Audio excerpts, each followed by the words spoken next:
When he Yoda kills... palps. Yoda palps. Do you want to talk about that first and then transition to him killing the Separatist leaders and then just going? Yes. Okay. Yeah, and then go from there. I love that. Like Yoda walks in and then Palpatine has these two guards and then Yoda just force pushes him aside. Like, I love it. Get it out makes of my no way, sense, bitch. but it's just it doesn't matter. It's so good. He just like walks in. He's like, get out of my way, bitch. Sit down. And then he confront. Oh wait, hold on. Oh, real quick. I'm trying to find my notes. Yeah, while you're doing that, did you know Darth I Sidious actually has 2 lightsabers? I don't think we ever actually see both of them at the same time in this movie. But Mace Windu, or somebody who they get rid of his one lightsaber in the first scene, right? Doesn't he hit it out the window or something?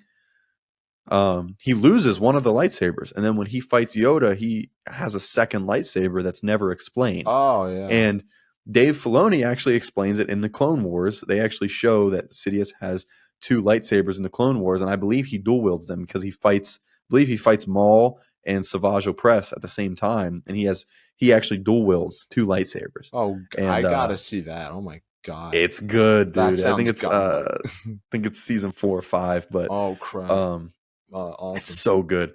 It's so good. So he actually does have 2 in this movie, but it's never really explained. So yes, Yoda walks in.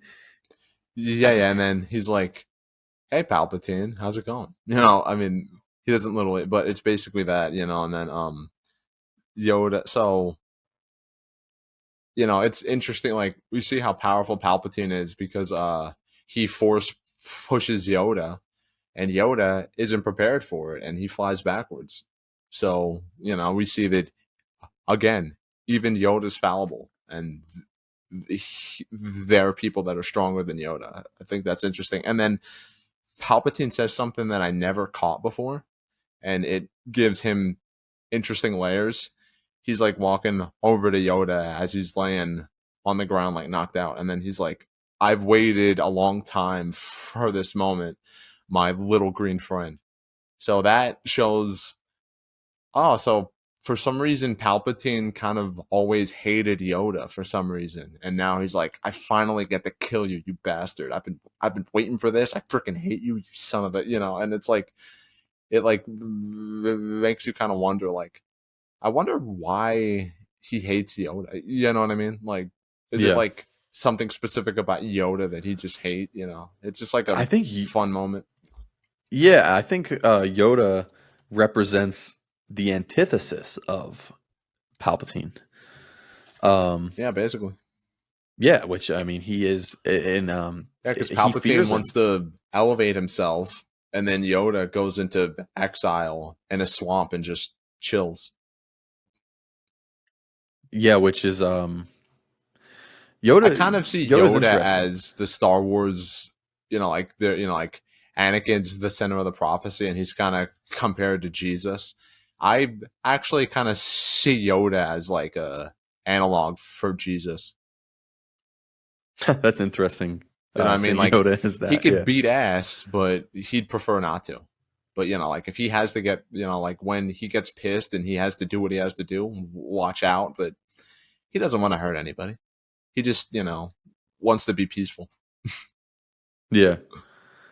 And then, so the fight between them, it's fun, Palpatine's just, like, like, cackling madly and stuff.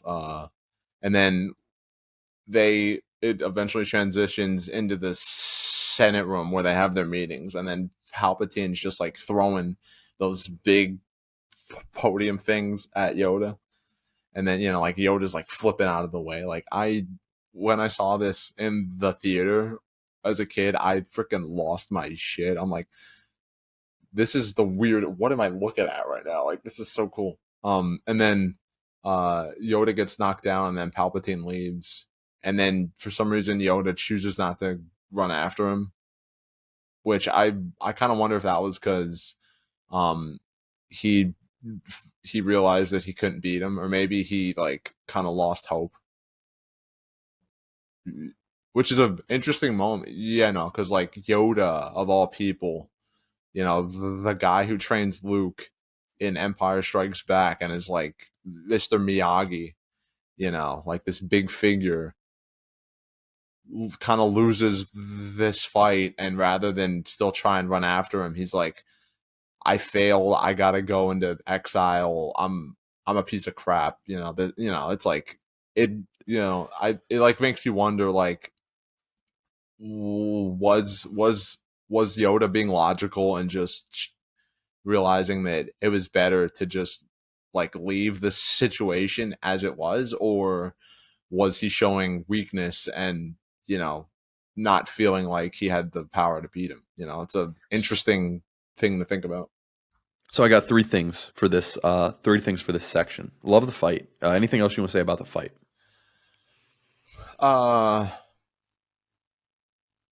I mean, it's kind of. I wonder if I this is love the because visuals. Yoda's It's awesome. CGI, but like the choreography and stuff, like it's fun, but like like it's probably, it feels the most like a video game cutscene, not in a bad way, but and then yeah, I think the fight, like you see, like Yoda isn't he he doesn't have the upper hand all the time, which is like, again, like I said, it just shows how powerful Palpatine is.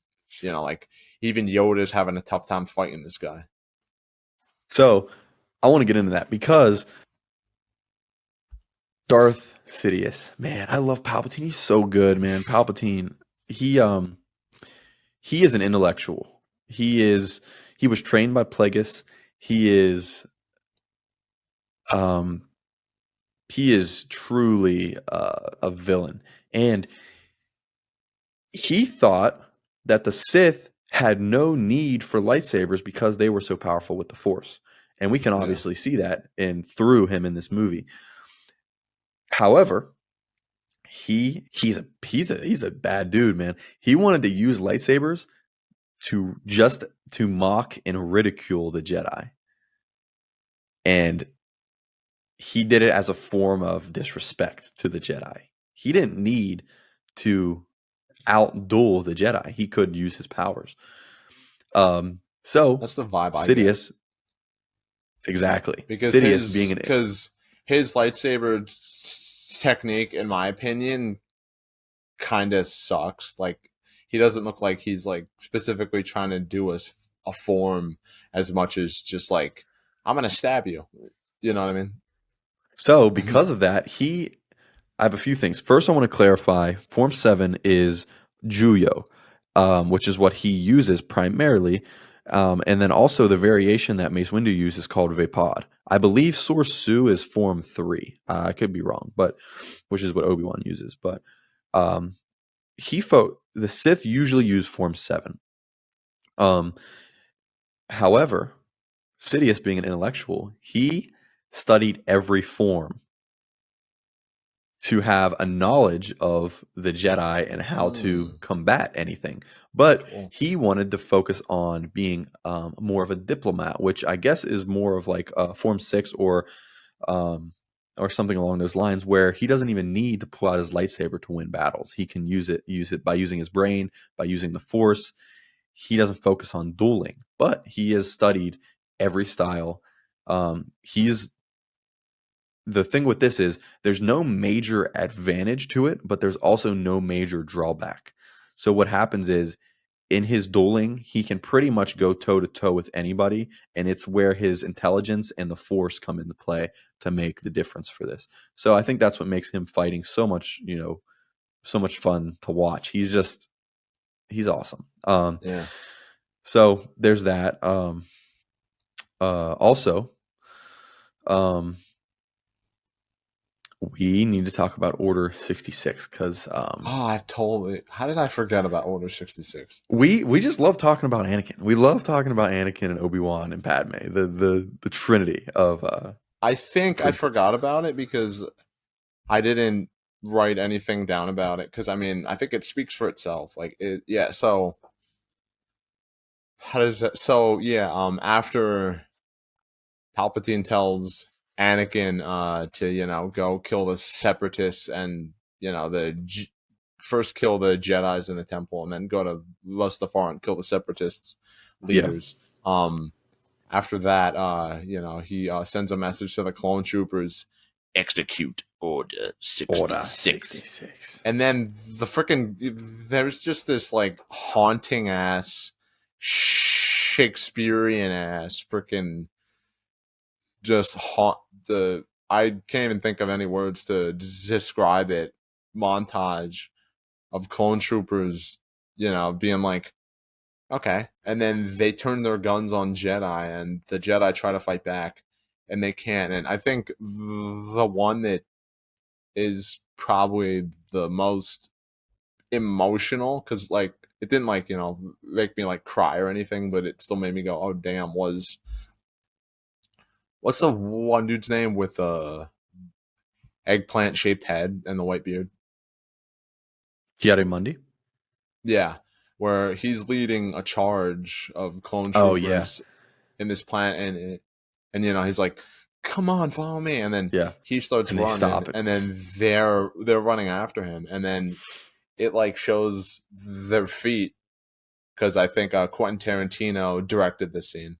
And then they like stop, and then they raise their guns, and then he looks back at him like, well, why do you guys stop? And then they just start firing. Like, it's just like, It's sad, again, man. take a shot. Sad. I'm gonna say it. Visual storytelling. It's Like so good. It's so there ain't sad. any dialogue. Yeah, like it's just like, it's emotional. It's emotional. oh yeah, for sure. Like it's that, and then freaking it shows, it flashes to Kashyyyk, the planet of the Wookiees, which I have to believe that there was extra stuff filmed for this battle that they had to cut out of the movie, which I'm mad about, because I would have loved to see, this full fight with the Wookiees and the Separatist droid army and stuff. Yeah. But Yoda, like they're about to shoot Yoda, and then he has the presence of mind to know something's wrong, and then he flips, jumps onto one of them, and just like slashes him, and it's like, I love that there's no dialogue. Like, it's just like Yoda, like he has this look on his face, like he's sad that he had to do that, you know what I mean? Like, I can't believe what just happened, Yeah. Anything else you want to say about it? Oh, when Bail I wanted to bring that up. Organa, Okay. shows up, and then he like meets some of the clone troopers, and they're like, there's been a rebellion, sir. You don't need to be here or something. And then you need to leave. And then he's like, yeah, I do. Like, he's like, I don't know what's going on. I'm just gonna leave. And then a Jedi who's probably like a young teenager. Did you know that was George Lucas' son? I think I heard that. Yeah. Yeah, I don't remember this scene at all, so it shocked me seeing it, because it was like I was seeing it for the first time. He takes some of them out, and then they kill him, and then Vale's like like sad about it. He's like, no, and then it like makes me like, that's a great example of like show don't tell. Like, from that you can see like, oh, maybe Bale knew this kid in some way, and he just saw him die in this really messed up situation that's going on. I agree. I wanted to bring up, Bail Organa. He's such a great character, underrated. Yeah, for sure. We get to see George Lucas' son, and when he came out, he did his little somersault. He took out a few of them. I was like, oh, yo, go, go, go, go. And then they kill him. I was like, no, get out of there, run. I love that scene. And Order 66 is, it's so critical in Star Wars. It's almost as critical as the Battle of Yavin, Anakin falling to the dark side, the Clone Wars. Order 66 is monumental. It is in so many pieces of Star Wars media. And before I get into some of the background on Order 66, there's some,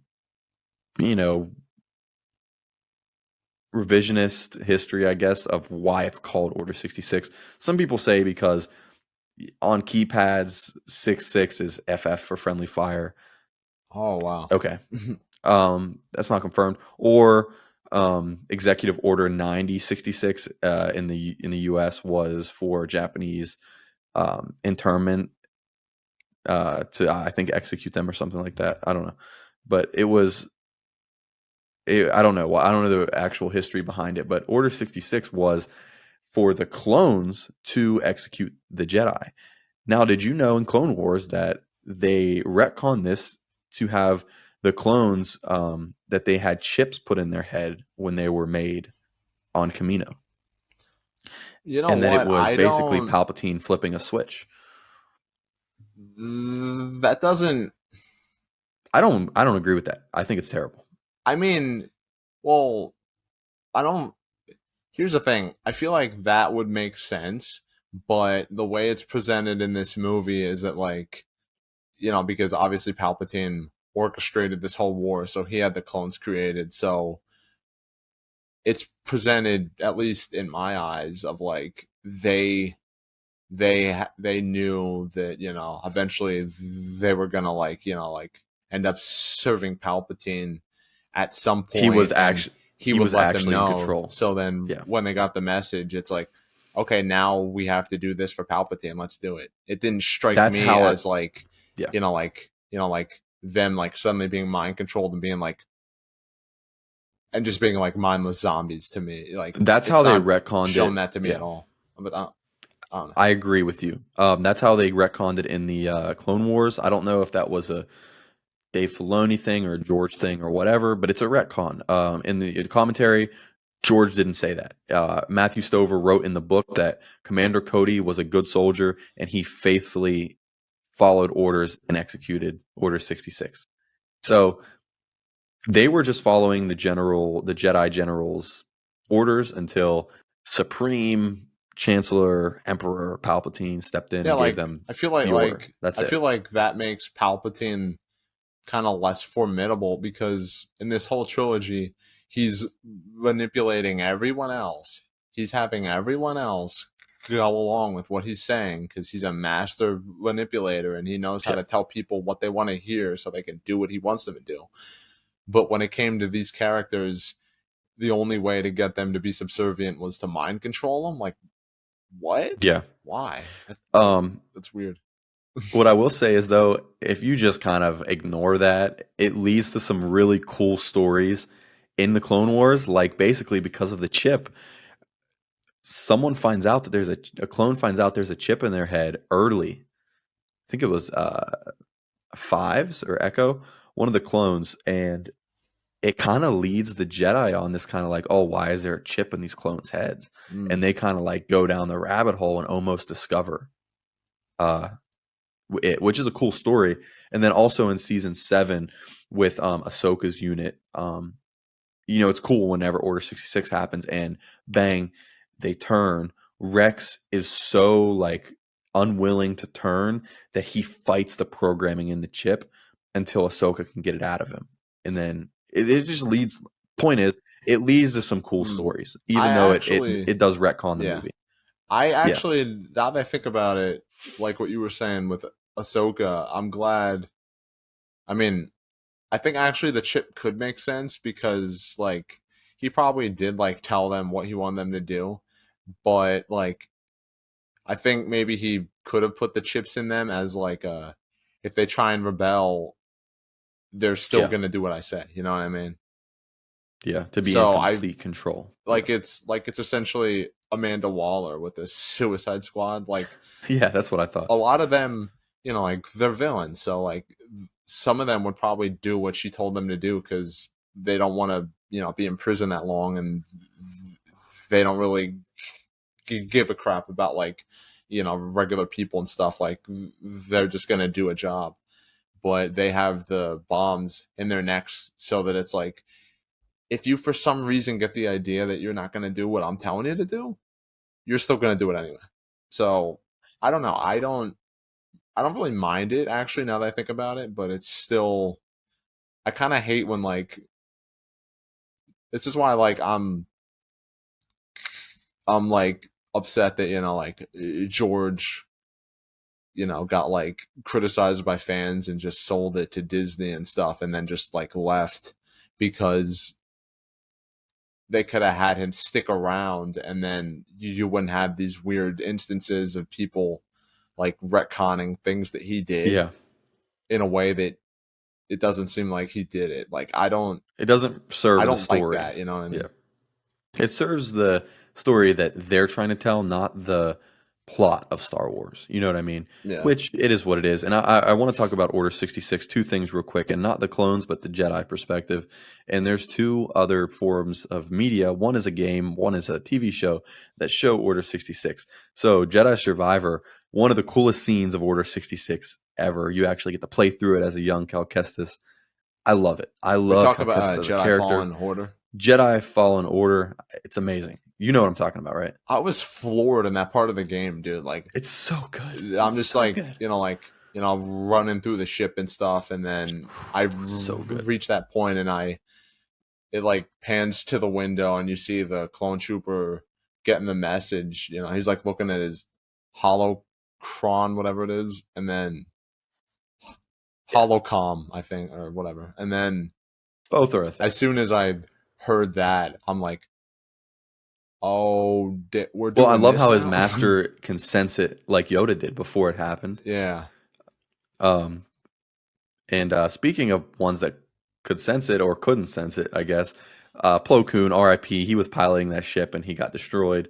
Oh, yeah. Yeah, we see That was and what's her like name on Felucia. She died. and like Sad. he like Um, it's like pretty graphic in terms of like doesn't just like hit the ground. He crashes into like yeah. buildings, and then they essentially blow up. Like it's this like big spectacle. It's sad, and I love the music that plays during that too. It is tragic. I mean, it's a tragedy. So last thing I want to talk about, you have not watched Mandalorian season 3. No, not yet. I'm not going to spoil anything, but we all know Baby Yoda, right? Yeah. We've seen Baby Yoda around. We've seen Grogu. I've heard something about Order 66, but I don't good. exactly remember what it was. I'm not going to spoil anything. Oh, they actually did show Order 66 and Kenobi with the Rebel. I think like Grogu was at the Jedi Temple. He was. That's all I'm gonna say. Right there. I'm just gonna. I just want to say, just so my opinion's on the record, I could feel differently when I see it, but that little thing that they did, that Jon Favreau and Dave Filoni did with Grogu being at the Jedi Temple when Order 66 happened, is exactly what I hate about Star Wars right now, and that's all I'm going to say. I think it sucks. It might be good, but it sounds like absolute fan pandering horse shit. Sorry. Okay, so what they do with this is that's kind of what you get. That's kind of what you think you're going to get is fan service. But what happens is when you see it, he's at the temple, and it's so interesting what they do with him because they show who rescues him. They show who takes Grogu out of the temple and leaves. And I won't say who, but they redeem a character. I think I already know, but I'm not going to ask. It's cool. It's just cool to see Order 66 happen in a show. You actually see it in 2 shows, but point is, Order 66 was huge. It would have been awesome to see Anakin actually fighting. And I believe in the Clone Wars Season 7, Ahsoka is in the Jedi Temple while Anakin is in the Jedi Temple, but they don't run into each other. I want to say that's a thing. Interesting. But why do I think that's a thing? I haven't watched it in 3 years, but RIP the Jedi and the younglings. So Order 66, we talked about Palpatine and Yoda.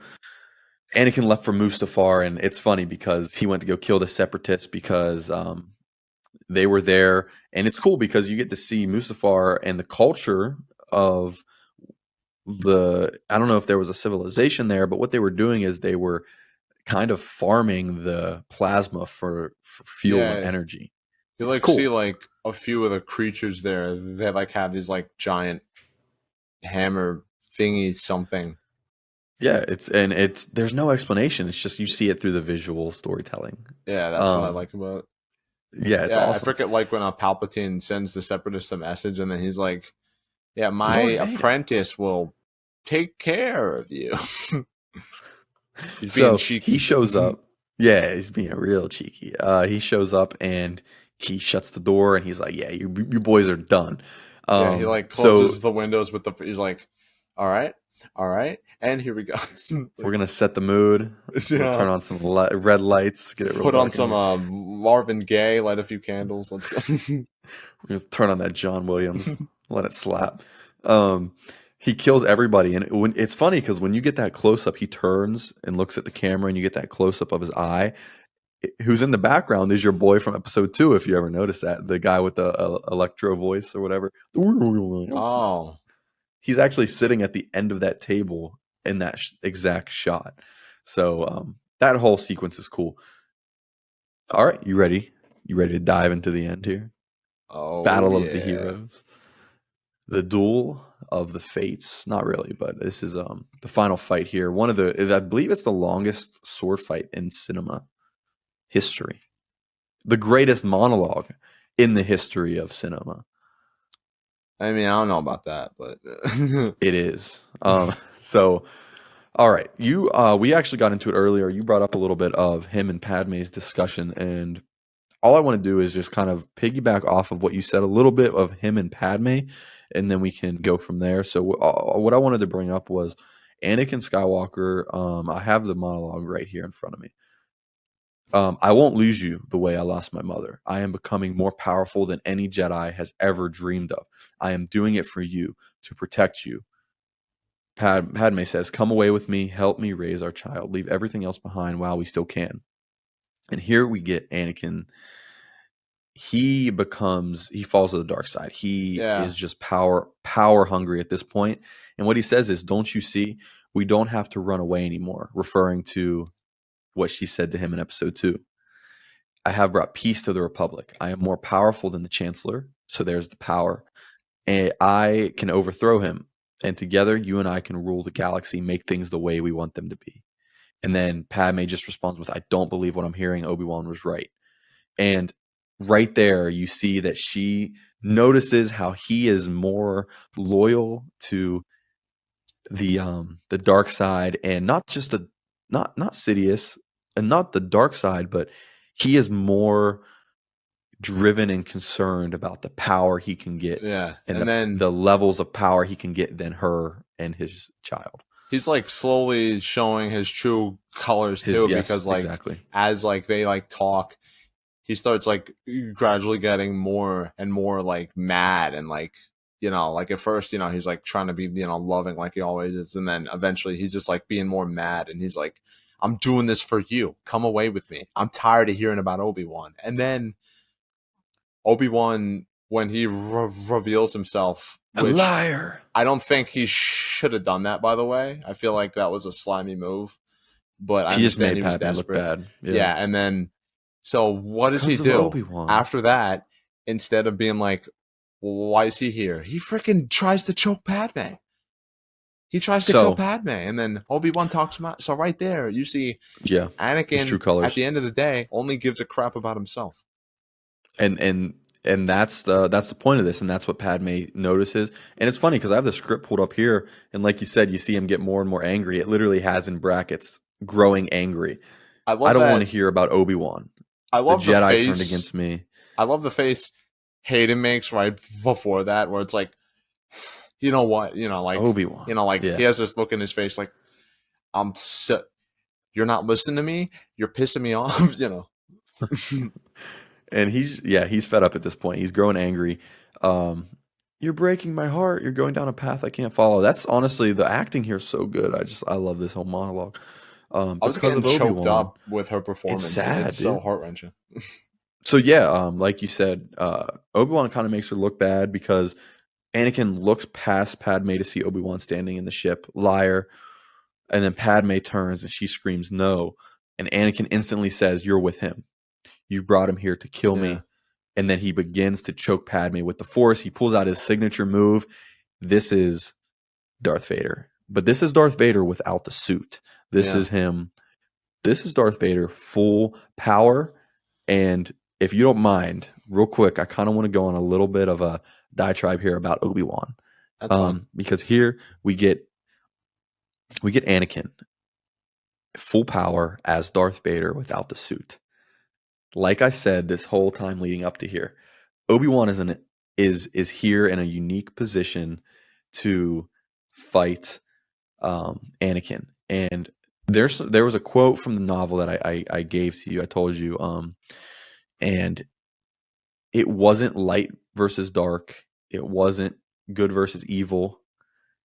It wasn't even master versus master or apprentice or whatever. It was Anakin versus Obi-Wan. It was brothers. It was them against one another personally.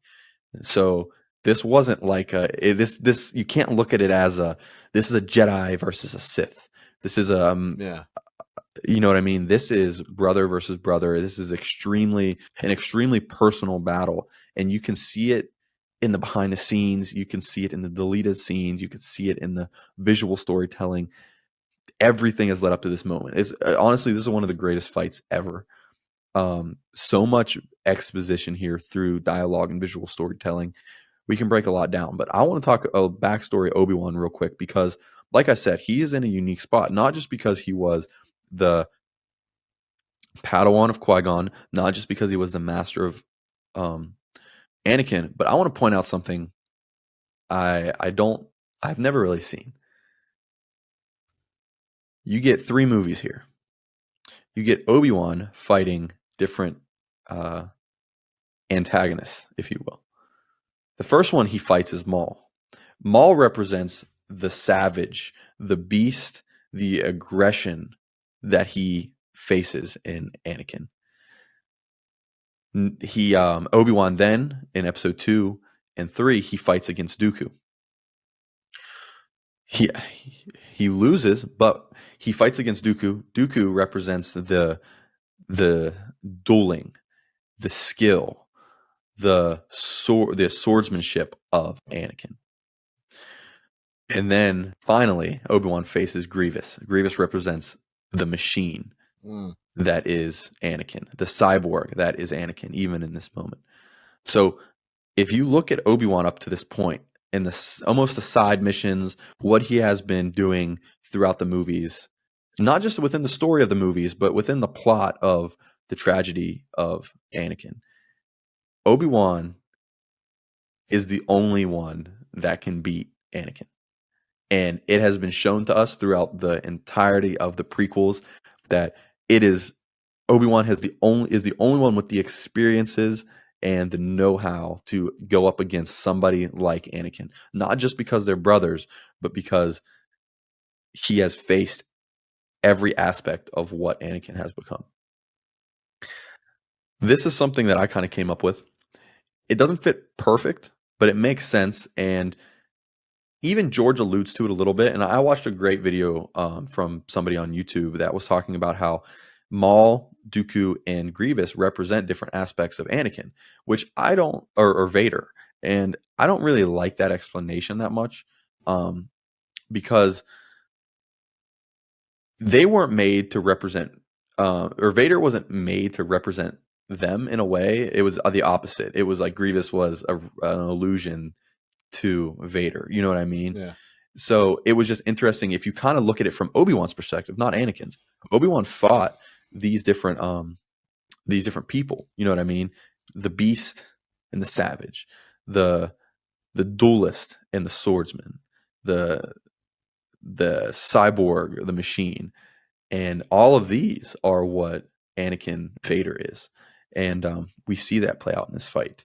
Not only that, but I would think I was telling you and somebody on Twitter that the forms that they use in the light side versus dark side in this fight, Obi-Wan's a master of the defensive form. Anakin uses form 5, and he uses a very aggressive variation of that form with the dark side.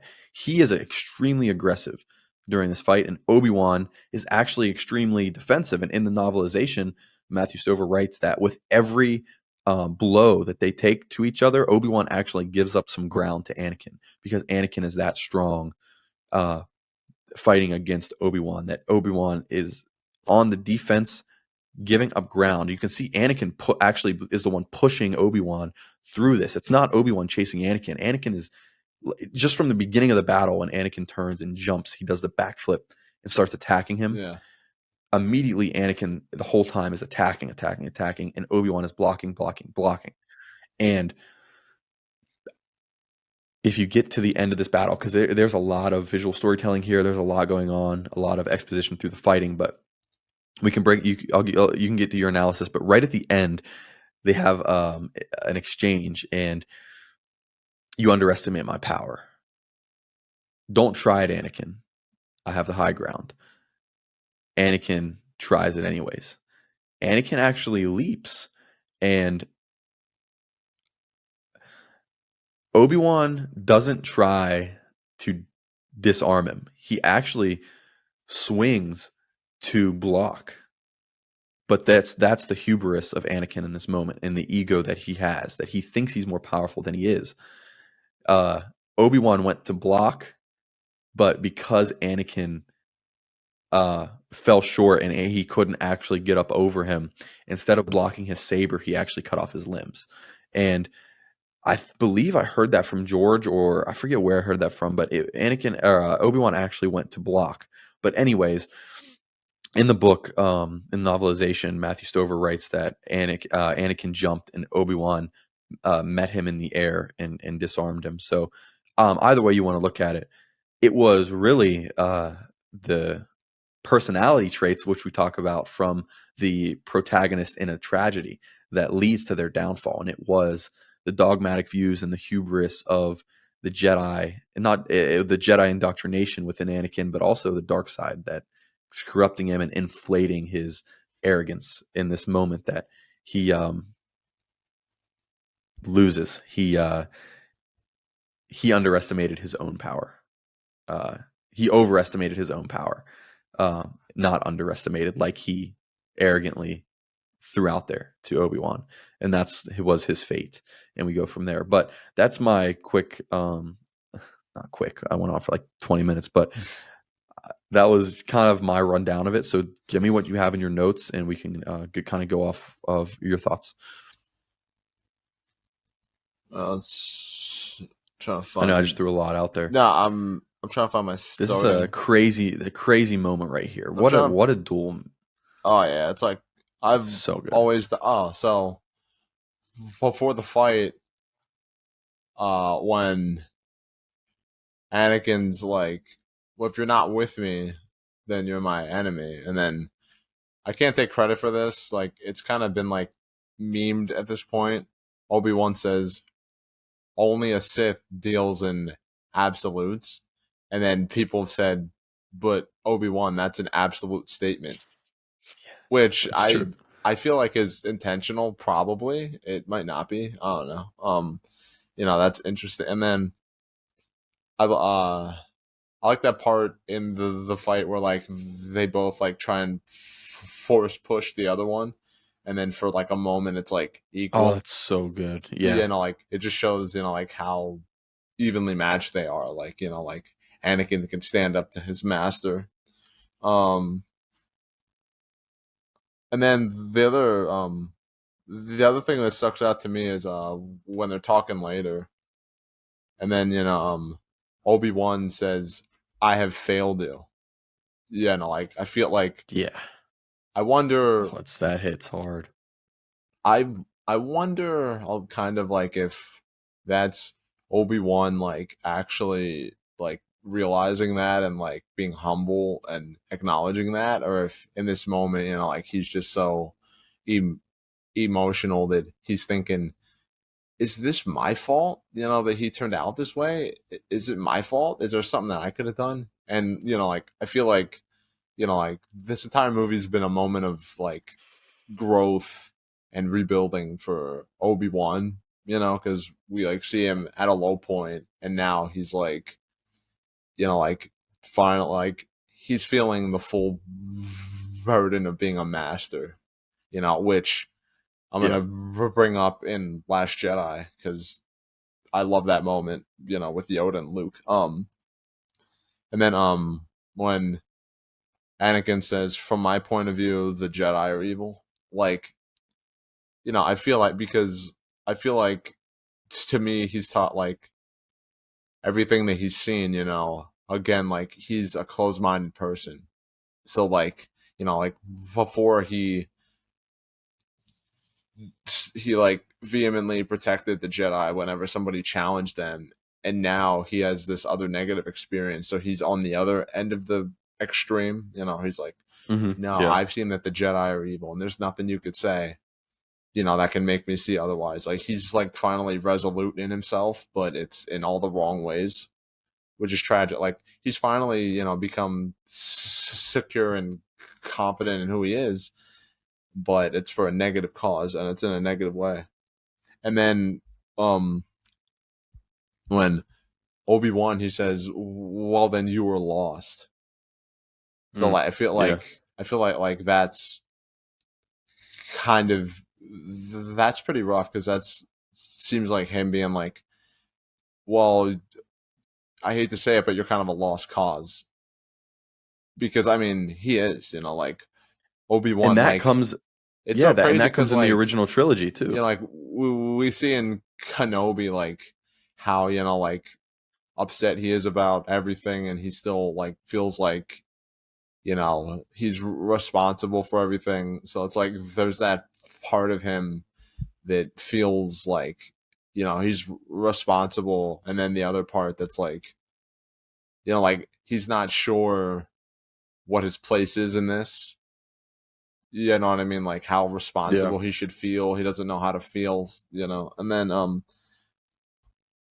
how do you interpret the high ground thing? Because it's become like a meme at this point, because it's like Obi-Wan's like, it's over, Anakin, I have the high ground. And it's like, is he literally talking about the fact that he's on a hill or is it more I of think like a so because metaphor, like morally and spiritually, I have the high ground above you, and like there's nothing you can do to win? Like, what do you think about so I think this is literally a reference to him having higher ground because remember what I said about Obi-Wan being in this unique position because of the enemies he has fought.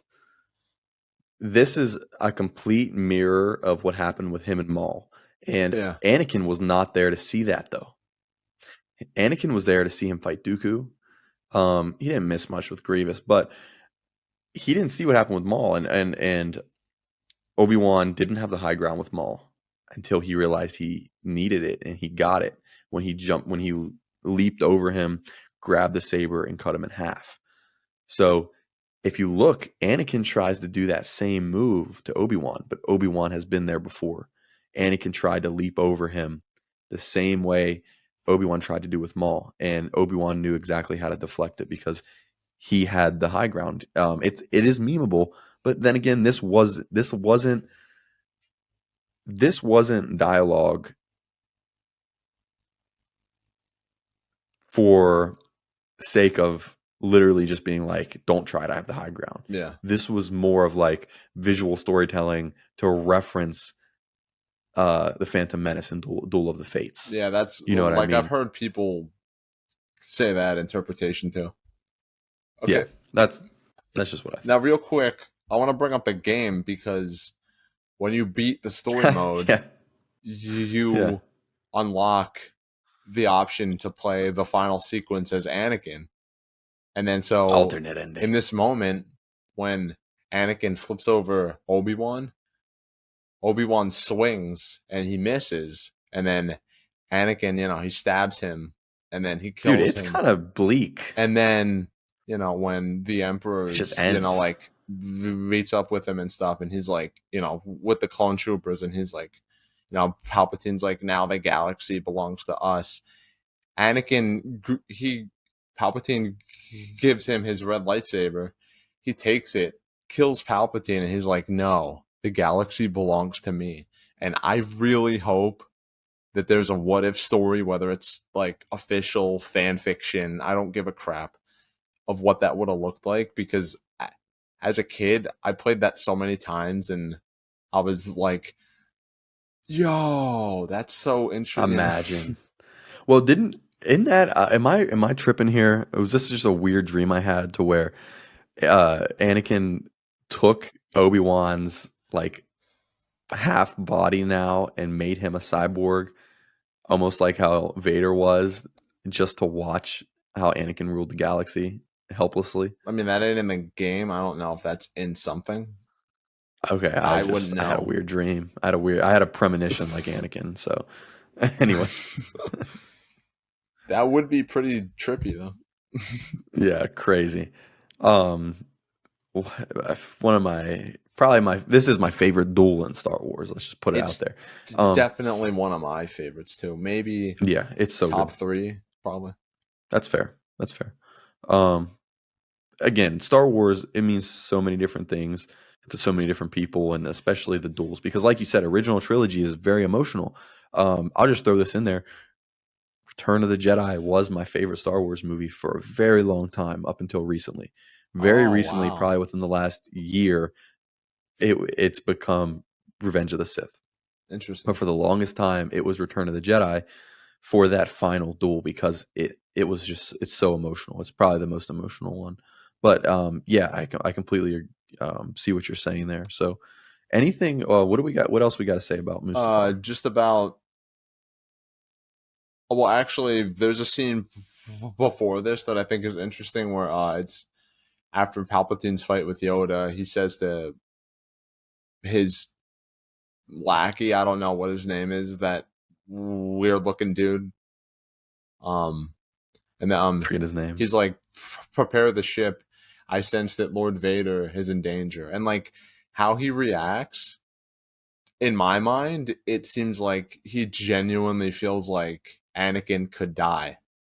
And like I Yeah. feel like he had this like brief moment where he's like, "Oh my god, Uh my entire plan might fail." oh. Uh You know, and like I just Yeah. wonder like what would have happened if Anakin would have died? Like it really made me wonder, you know what I mean? And one of the things the prequels accomplishes is making us believe that these are brothers. You know, you are my brother, Anakin. I Yeah, dude, loved that's you. such a Such an emotional like dude. like it's what's fascinating about that moment is at first Obi-Wan's like, like you were the chosen one.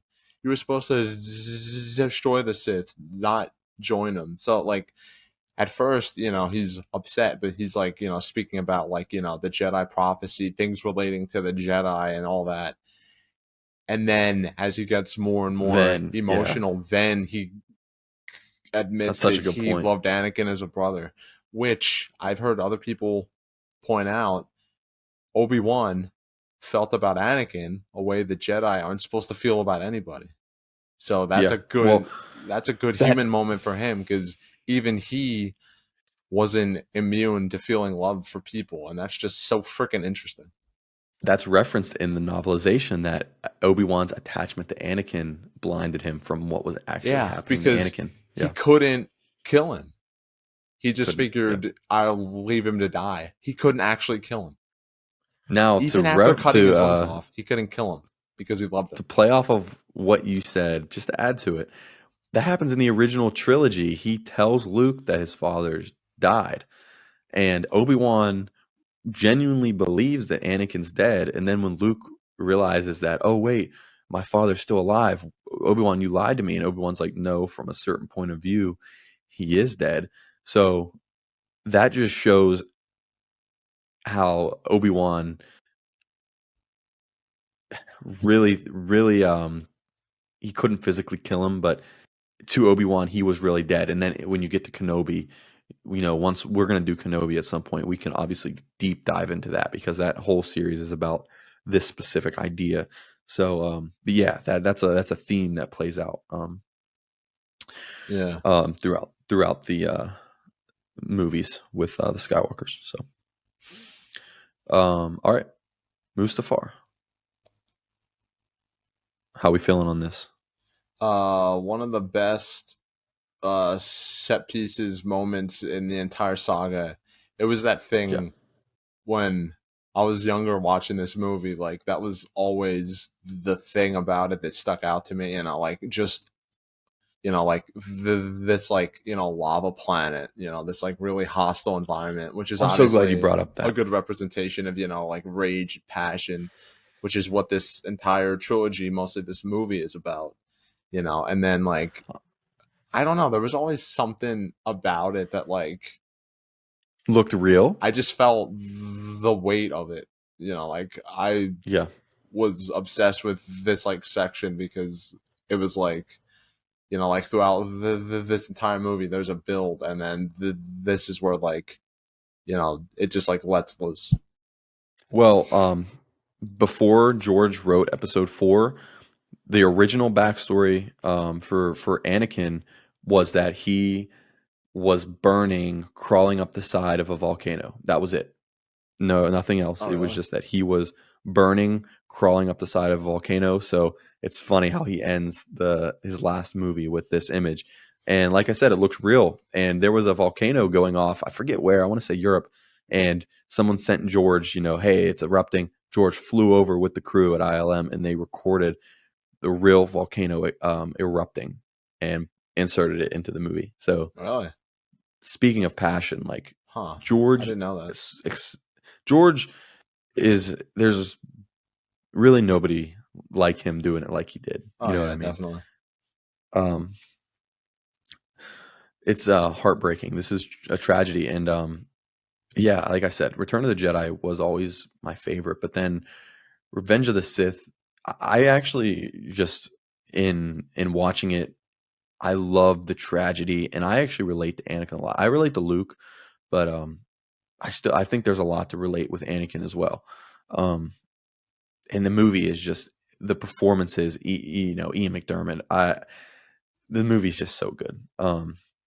We have a little bit more to go. Yeah, yeah. So then Palpatine comes and, you know, he brings Vader to somewhere. And then, you know, like Undisclosed you location. know, I he think it's like, on you know, he Coruscant, but like has him operated on. He gets the Darth Vader suit put on him, which is the birth of Darth Vader is juxtaposed with the death of Padme. And yo, Padme having the babies legit made me freaking cry. Like, like when like she's like having the babies and stuff, and so she real like quick, names just them and that stuff, and then she tells Obi-Wan there's good in him. That made me cry. she believed that there was good in him, and that's something that his son also believes, which was, I guess, a unique thing to their family. But as Vader took his first breaths, so did A New Hope in his Yeah. son taking his first breath as well. So I those were do also wish juxtaposed. um that like in Return of the Jedi when Luke tells Vader, you know, there's good in you. I can sense it. And then he says, Obi-Wan once thought as you do. That's such a weird thing because like Obi-Wan never says that we see in any of the prequels, but Padme says it. So I feel like it would have been better for him to say your mother once thought as you do. You know what I mean? But I mean, Hmm. he wouldn't have known. I mean, he I guess probably would have always felt that maybe she believed in him, maybe not. But it's a small thing. But yeah, Yeah, it's like just that I don't know. I think part of it's like the idea of like it's just like so sad. Like like she's having their babies, and that like that when Droid says to Obi-Wan. I mean, she gave up the will. it's been memed because of how like melodramatic it is. That like like it seems like she just lost the will to live, so she died of a broken heart, which Yeah, I have something to I say about that. I've I've actually heard is a real thing that like when like people that that have been married for a long time like lose their loved Yeah, one, the other one dies not long afterwards. So I do, from like a spiritual perspective, I do think there's like merit to that in a way. Like it's not yeah. I it's have a my own little interpretation. cheesy, but it's also Yeah, sweet. You know what I mean? Like she like like it like even in her dying moments after everything she experienced, there was a part of her that was still with him, and like knowing what happened, she couldn't literally live knowing that, so she died. and that's So sad. I interpret this to when Anakin was force choking her, he didn't just physically damage her, but he basically using the force broke her heart in that moment. And then she actually, I don't believe she gave up the will to live. I believe that she could have died, and it actually says in the script in brackets that she dies when she hits the floor after he chokes her. It says she dies in the script in brackets. Well, But then I believe that how? so she doesn't actually, because obviously she has to have the birth of the kids. Yeah. But what I believe is she actually chose to not give up the will to live to have her kids. That it wasn't just her giving up the will to live, but in reality, what does Palpatine say? It seems that you have killed her in your anger. And I think when he first stepped out of being Darth Vader, that he, in his anger, when he screamed out, I think that's because it's mirrored that they're happening at the same time. Interpret it how you want. I think that whenever he became Darth Vader and he said, "Is Padme all right?" and then he says, "You killed her in your anger." When all that's happening, I think that he does kill her, basically using the Force, whether it was the choke or whatever. He kills her, and she has enough in her to have the children, and then that's it. I heard someone say that like maybe he like I guess like absorbed like some of her life force to stay alive, and that's why she died. I mean, probably not on purpose, but it just happened, I guess. That's revisionist, I but don't know. it is what it is. If you like it and that's your head canon, go with it. I have my own. I believe that he basically did kill her on the platform, but she had enough left in her. And maybe it was the force overall just helping her, Yeah, to maybe. have the twins. Um, Either way, it's sad, man. It's so sad. Her death is sad. I don't see it as melodramatic. I just see it as just, dude, heartbreaking. But I know what you mean. The way it was executed. Um, they had a story to tell, limited time frame. Should have been a little bit longer, at least 15, 20 minutes longer Yeah. for the movie. But okay, we're getting to the very end. We got the twins. Leia, of course, goes with Bail Organa, and we're gonna have a lot to say about that with Kenobi because I love it. And then, of course, Obi-Wan takes Luke to the Lars homestead on Tatooine and This is the heads other out moment that towards the made me sunset. cry Dude, because like just like thinking cuz like I've like thought about how I would have like rewritten, some things about the prequels and like in my headcanon when Lars and Beru are standing there with Luke looking at the suns, like Lars is, essentially like, you know, I saw, what happened to his dad after he lost his mom, and like I sensed how that affected him.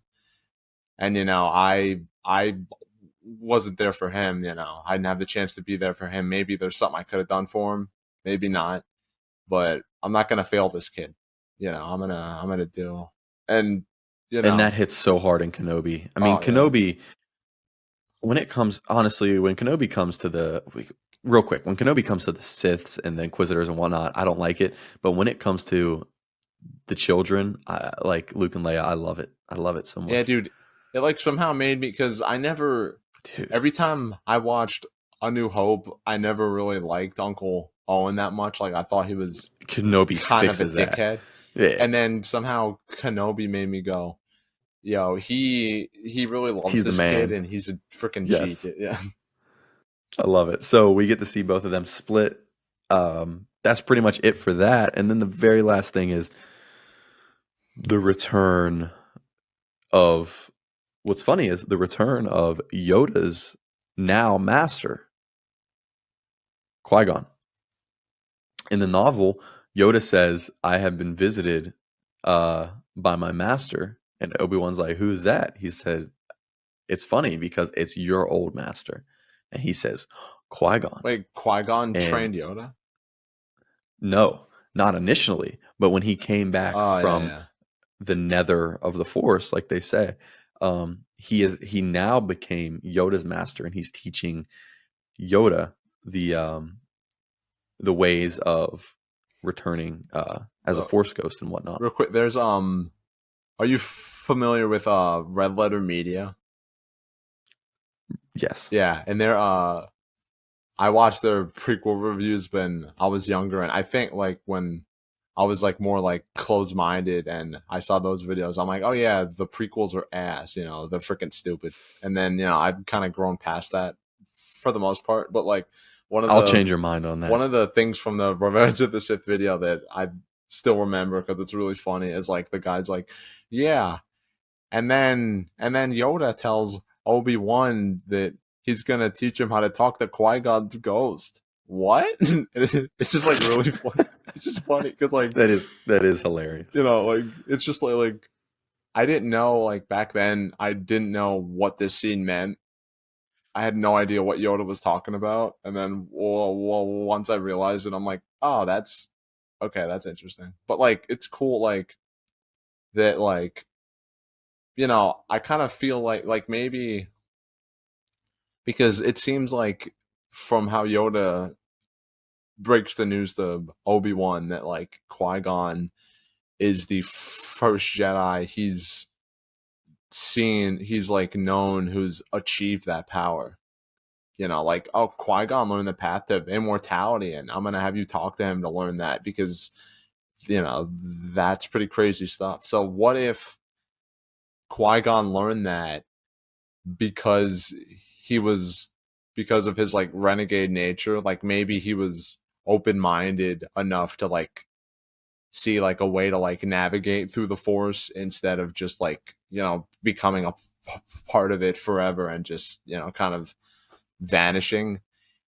He's like, no, I'm gonna find a way to like transcend this, essentially be like a spirit. Like I think that's a cool thing that like it's Qui-Gon who learns that, because like it like to me shows that like as old as Yoda probably is and as wise as he is, there's some Yeah. things that he doesn't know, and he learned something from Qui-Gon, and then he passed it on to Obi-Wan, and then in the original trilogy we see him become a Force ghost, Anakin become a Force ghost too, so like maybe when Anakin died because of how powerful he is, maybe he like like Qui-Gon learned how to navigate that by himself. Like I think that's a really like interesting like piece of lore that's not like explained, but It's it's not. There it's is there for you like to a think little about. bit of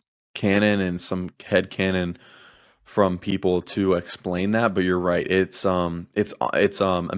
mysterious, and it's cool that it's Qui-Gon, and it makes sense because it's Qui-Gon, because he wasn't as dogmatic. Yeah, like So he would look for somebody something like like this. Qui-Gon wouldn't be satisfied to just not exist forever. Hell no.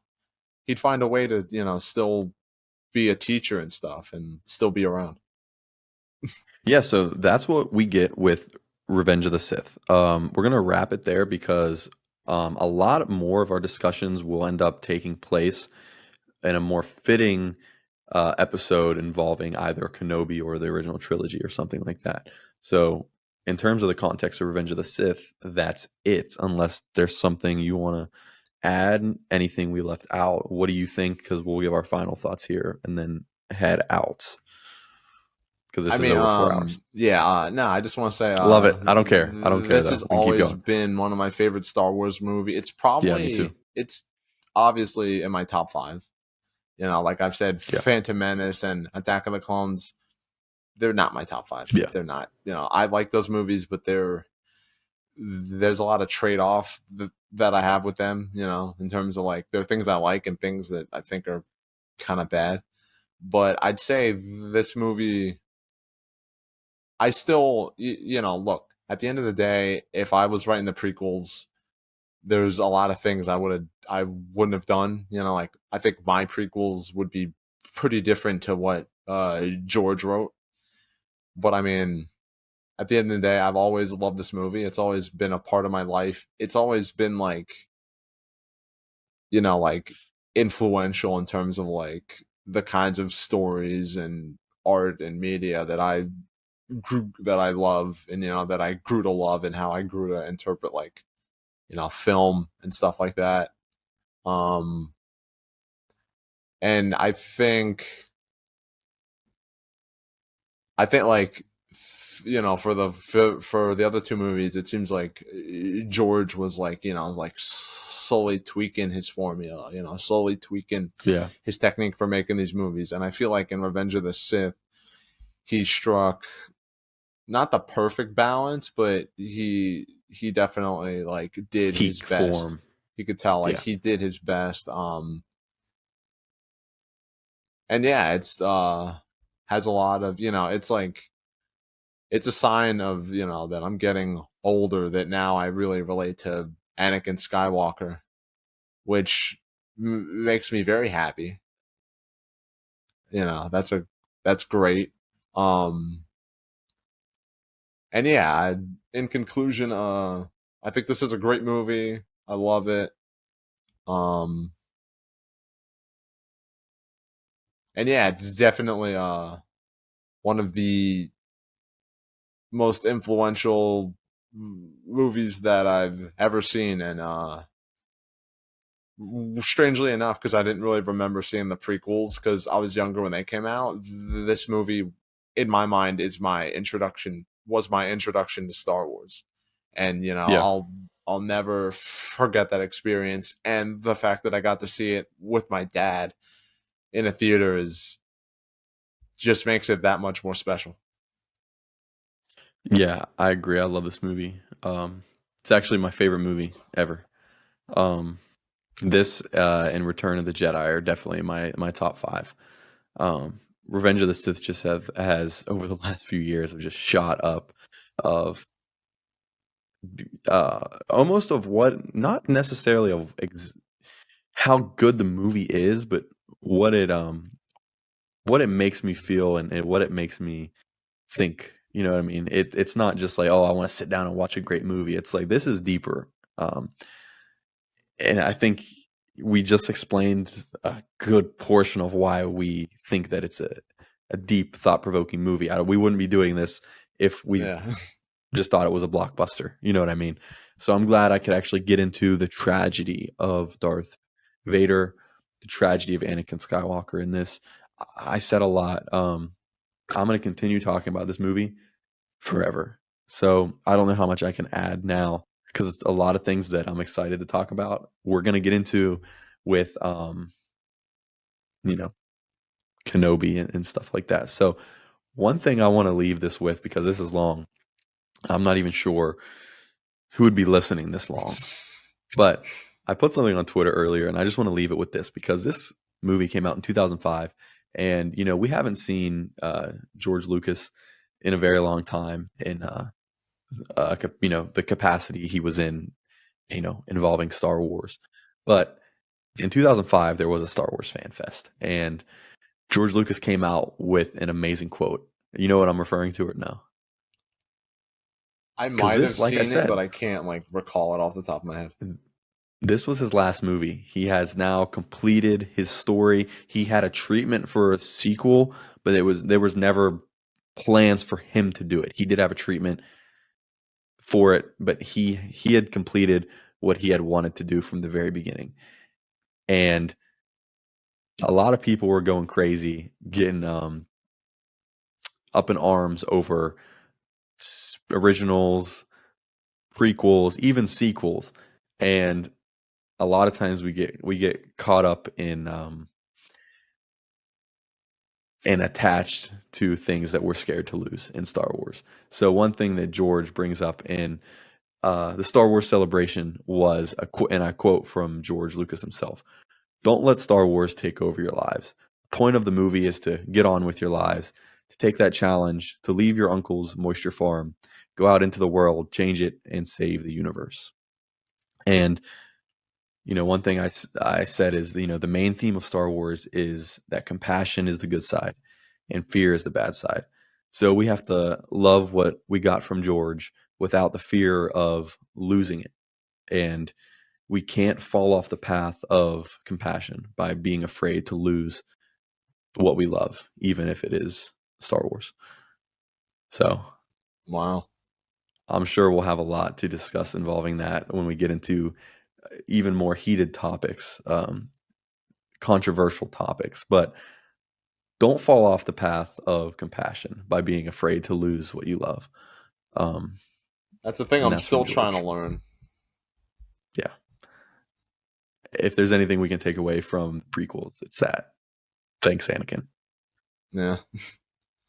All right. That's all I have to say. What do you got? Final words. I'm gonna end with bouncing off of that quote that you said. You know, one of the I relate more to the scene in Phantom Menace when Anakin's, afraid to leave his mom and he's emotional, like not sure if he'll ever see her again. Because I live with my mom. I have for a while, and she's had her health problems. Pretty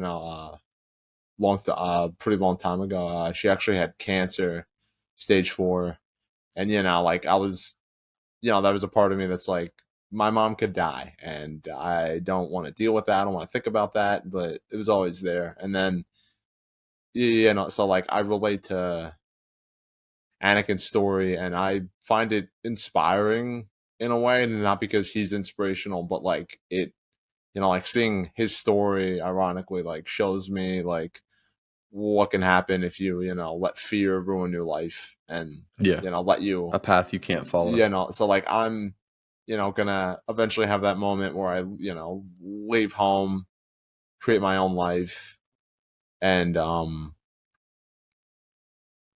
gonna like the whole saga, it just makes me, want to embrace that, like want to be ready for that as much as I can, because you never know what you can experience when you get off of your dry desert sandy planet that's coarse and irritating, and it gets everywhere.